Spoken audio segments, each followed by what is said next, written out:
Hello. The purpose of this video is to explain one of the rule changes in the NFHS rules for the 2023 season.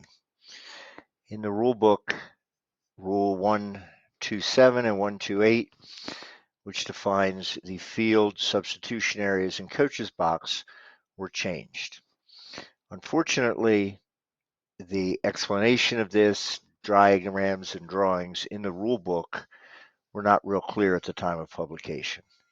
We're hoping that as the season goes on, there'll be some clarifications and some memos that explain this better to everybody. But in the interim, I wanted to create this short video to try to help everybody understand. So basically, up to this year, the substitution box in the NFHS rulebook was a 20-yard long substitution box. Okay, 10 yards on either side of the midfield line was used for substitution and penalty serving. Okay. This year, they decreased the actual substitution box to 10 yards, which would be 5 yards on either side of the midfield line. This was done in the NCAA several years ago, and the main reason was to try to improve transition and the exciting fast breaks that were lost by using a longer box. I'm going to try in the coming slides to explain this a little better and help everybody understand, and then show a few videos of what this should look like in practice.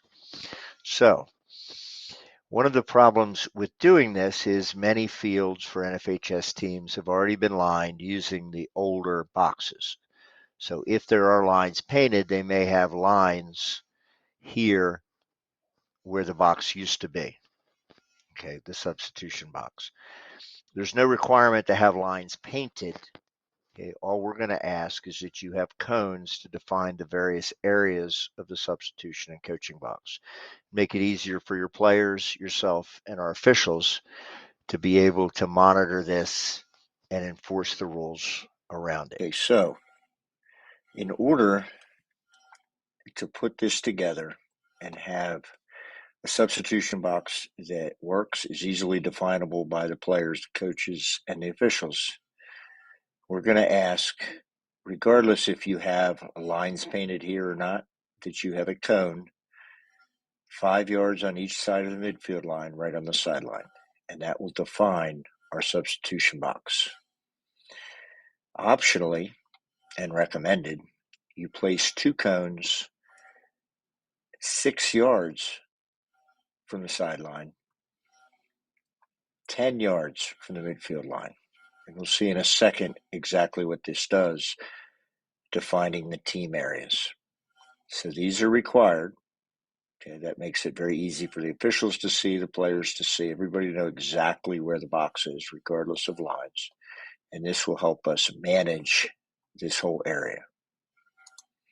So this is what it would look like with your 2 cones.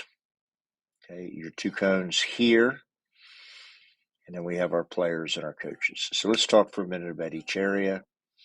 First of all, we would have these team areas, and the team areas would go from this cone, 10 yards from midfield, 6 yards off the sideline, and all the way down to here, roughly 10 yards inside the offensive box.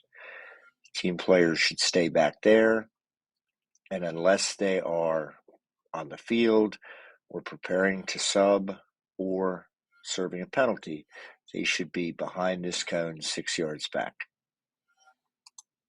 These areas here are the coaches' areas. 6 yards off the field, this entire distance be the coaches' areas where the coaches are free to roam, to coach, to do what they need to do. Defining this properly keeps the players back, it keeps the coaches off the field, and it makes the game much easier to manage. So we're going to ask that you follow this. This does create one other area, which are these 2 little areas right here. And these areas don't really have a name, but it's kind of a pre-substitution coaching area. So a player can enter here prior to substituting into the game or as he's coming out to talk to his coach, to do whatever. During regular play, though, unless those two things are happening, players should all be in the team area. And finally, now you have our substitution area, which is this area here. By doing all this and keeping our players back and our coaches here, we'll have a nice, clear substitution area where subs can easily take place without interference, and any players serving penalties will be able to stay and be out of the way. Okay, so let's talk about the cones we're going to use. Definitely required are these two cones. Optional but recommended are these cones. These have to be of these types. So a softer pliable cone, or preferably these type of pylons. At the least, a pylon should be here, and the more pliable cones could be here, but a pylon could be here to define the edge of your team area. You could also, if you wanted, put these elsewhere, but they're best here because they show the players exactly the edges of their limits. They must be these softer cones. They cannot be a highway cone or a traffic cone, which could cause a problem. All right. So once we have our area, we do call it the substitution box, but remember, players serve penalties here. We're going to ask that when you have a player serving a penalty, they're in this 10-yard wide substitution box, but they're back 3 or 4 yards off the field closest to your team area. So where this player is would be perfect. Okay. And they should stay there for the duration of their penalty until they're released. Helmet on, ready to go.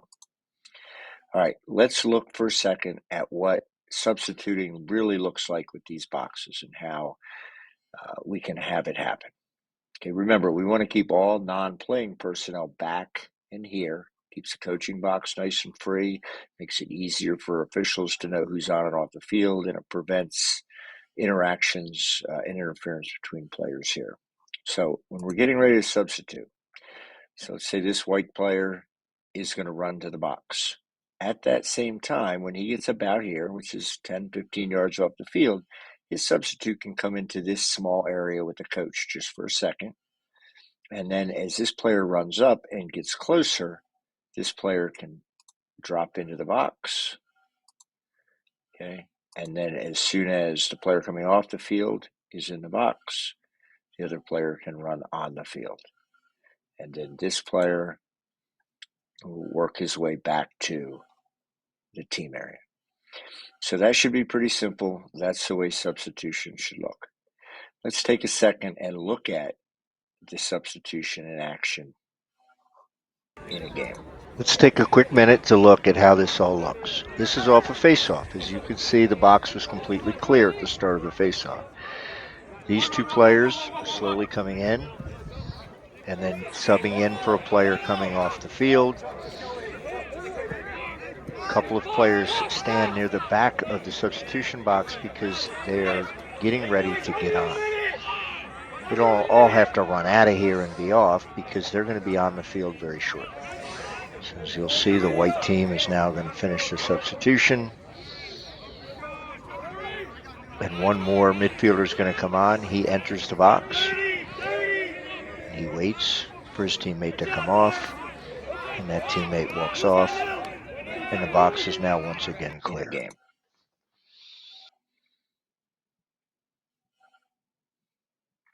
Okay.